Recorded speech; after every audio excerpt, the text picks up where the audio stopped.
Hi guys, welcome back with me again in the channel. So on today's video I'm gonna show you how you can create videos with a freeze frame effect in CapCut. So here I've already imported a video of like a man and a girl walking down the beach, and I want to add the freeze frame effect. So what you need to do is just click on the clip and go to style.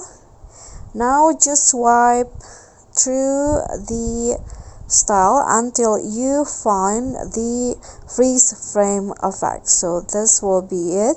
So you can just choose which one to use. I'm going to choose the second one and wait for CapCut to generate the freeze frame effect to your clips. Okay, just wait until it finishes.